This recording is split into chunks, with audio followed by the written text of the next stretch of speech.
Y otras disciplinas, bienvenidos a un nuevo video. Espero que se encuentren muy bien.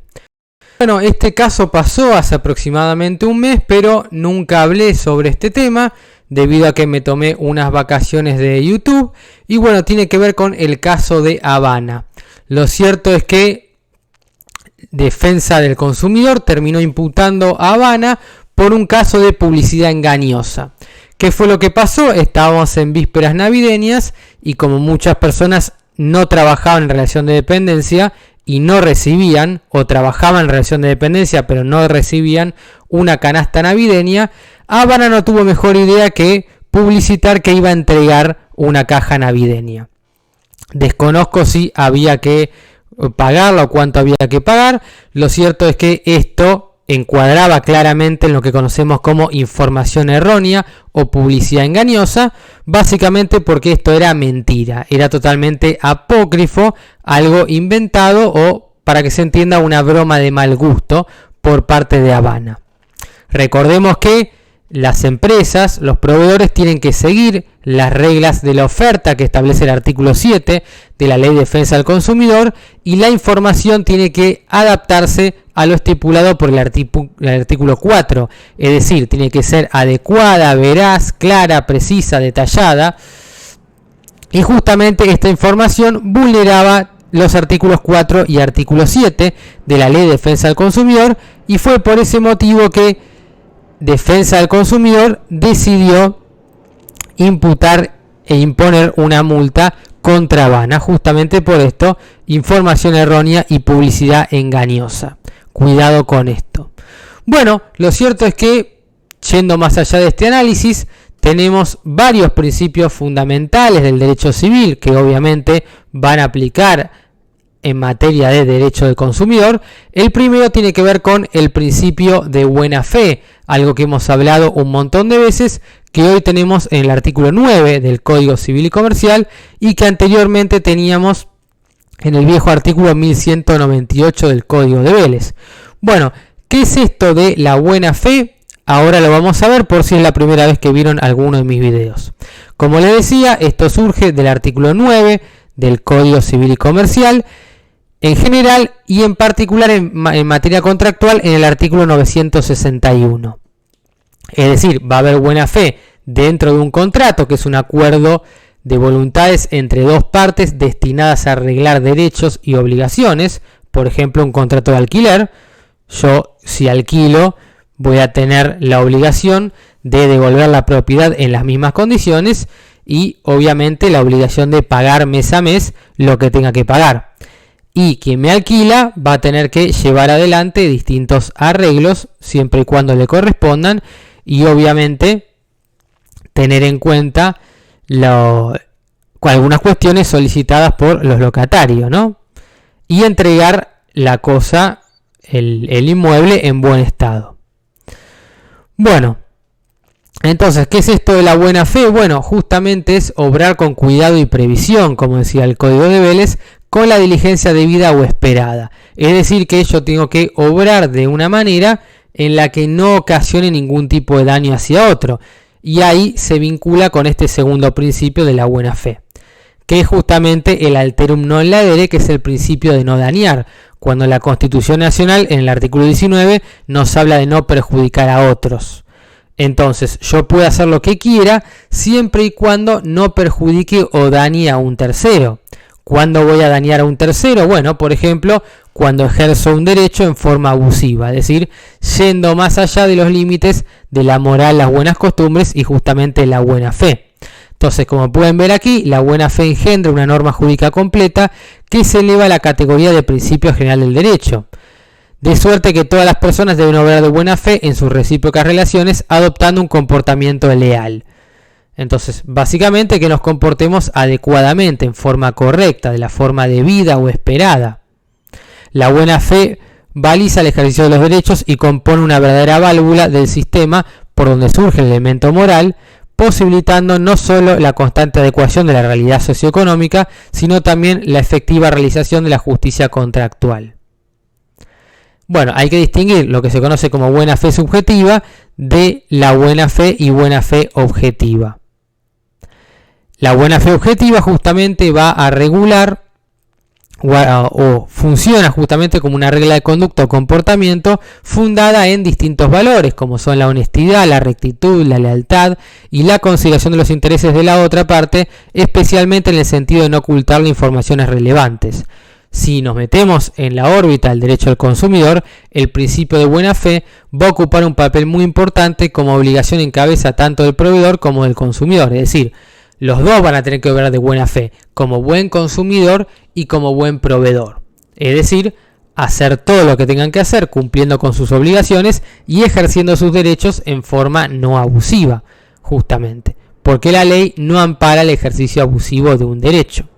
Mientras que la buena fe subjetiva se expresa en la confianza que suscita entre el consumidor de la sociedad de consumo, tanto la publicidad, como en este caso, la difusión de la marca y la imagen corporativa, las promociones y otras configuraciones y prácticas de mercado, que es lo que vimos acá, porque Habana está promocionando, está publicitando, difunde su marca y su imagen corporativa, y genera diversas expectativas respecto de la solvencia, calidad, seriedad y eficiencia de las empresas de las que adquieren o utilizan bienes o servicios. Es debido a esto que esas configuraciones, de manera lógica y razonable, depositan su confianza en los proveedores de estos bienes y servicios. Entonces el aspecto objetivo tiene que ver con cómo debe comportarse con los distintos valores, honestidad, rectitud, lealtad, consideración de intereses, y el valor subjetivo, la buena fe subjetiva, tiene que ver con la confianza. Entonces, el consumidor confía, hay un principio de confianza, yo creo en el proveedor. El principio de confianza encuentra su especial arraigo en el nuevo código, en el artículo 1067, como pauta de interpretación de los contratos, y en el artículo 1725 para la valoración de la conducta en supuesto de responsabilidad civil. Bueno, el 1725 ya lo hemos visto en más de una oportunidad. Lo que nos dice en cuanto a la valoración de la conducta es que cuanto mayor sea el deber de obrar con prudencia y pleno conocimiento de las cosas, mayor va a ser la diligencia exigida a la gente. Es decir, a Habana, como proveedor, yo le puedo exigir más. ¿Por qué? Porque justamente cuenta con los conocimientos y tiene que justamente velar por los intereses y resguardar, o mejor dicho, no vulnerar de ninguna manera los derechos de los consumidores. Entonces se le va a exigir un mayor deber de buena fe, justamente prudencia y pleno conocimiento de las cosas. Cuando existe una confianza especial, se debe tener en cuenta la naturaleza del acto y las condiciones particulares de las partes. Para valorar la conducta, no se va a tener en cuenta la condición especial o la facultad intelectual de una persona determinada, salvo que en los contratos que suponen una confianza especial entre las partes. Entonces, en principio, en este caso sí habría una confianza especial, hay un contrato que supone una confianza especial entre las partes, hay una confianza especial por parte del usuario o consumidor hacia la marca, por esto que veíamos anteriormente. En estos casos se estima el grado de responsabilidad por la condición especial del agente. Y esto se vincula justamente con el deber de prevenir o de prevención del daño, el 1710, que ya lo vimos en más de una ocasión. Consagra expresamente el deber de no dañar a otros.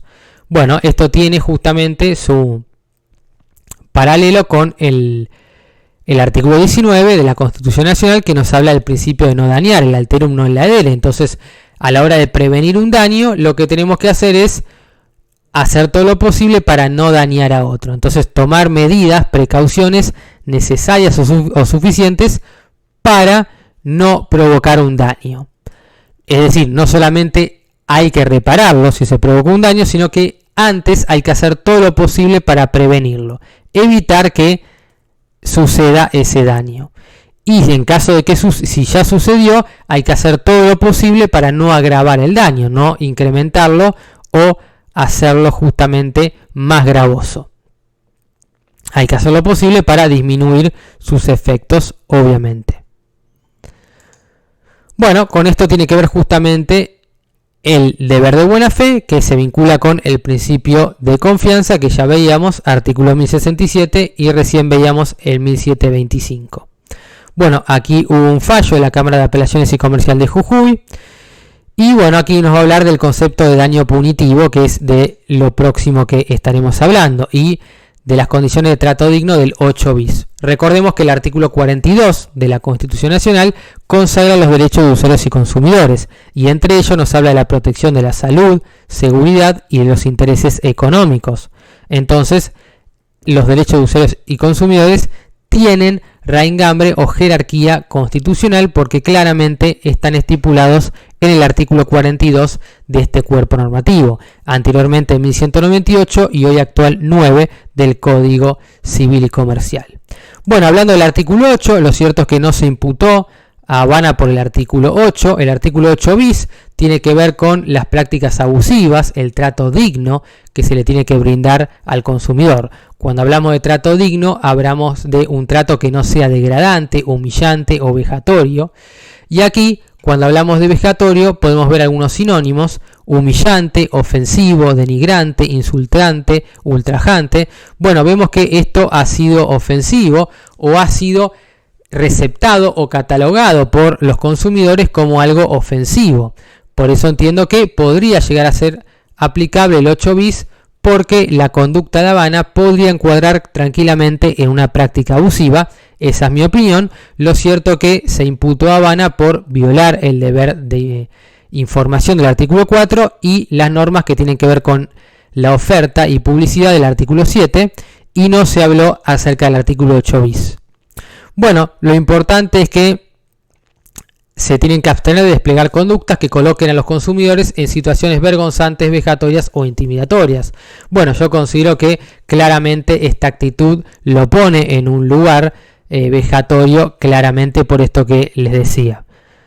Entonces hay que garantizar condiciones de atención, trato digno y equitativo a los consumidores y usuarios, y esto también está receptado por el artículo 42 de la Constitución Nacional.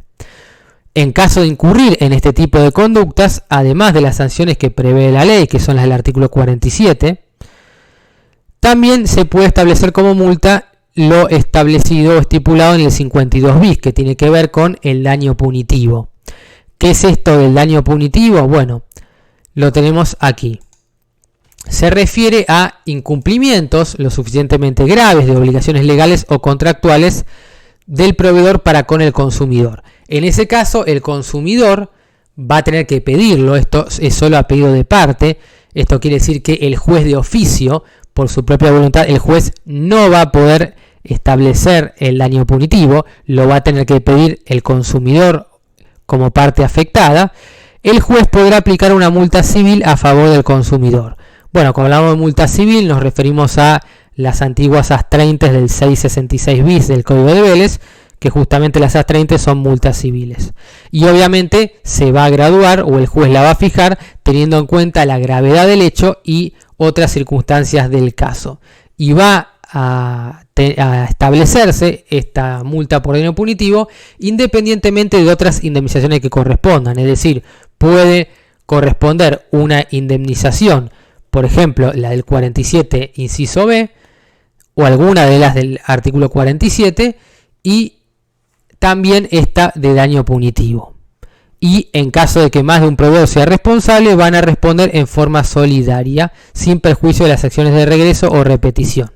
Esto quiere decir que el consumidor va a poder demandar a cualquiera de las partes que intervengan, y esto tiene que ver con el artículo 40, que establece la responsabilidad solidaria, y después el que tenga que pagar podrá exigirle al otro que no haya pagado que le devuelva el dinero. Pero bueno, esto del daño punitivo puede llegar a establecerse, pero recuerden dos requisitos: primero, que lo pida la parte, y segundo, tiene que haber responsabilidad subjetiva, como vimos en más de un fallo, y no alcanza con la responsabilidad objetiva, es decir, no alcanza con la responsabilidad del dueño o guardián de la cosa ante una actividad que sea peligrosa o riesgosa por el vicio o hecho de las cosas, sino que tiene que haber culpa, como imprudencia, negligencia o inobservancia de los decretos y reglamentos a su cargo, o dolo, como manifiesta indiferencia o intención de dañar. Así que bueno, gente, espero que les haya gustado este video acerca de Habana con mi opinión, y les mando un saludo grande y nos vemos en un próximo video. Muy buenas noches para todos y todas.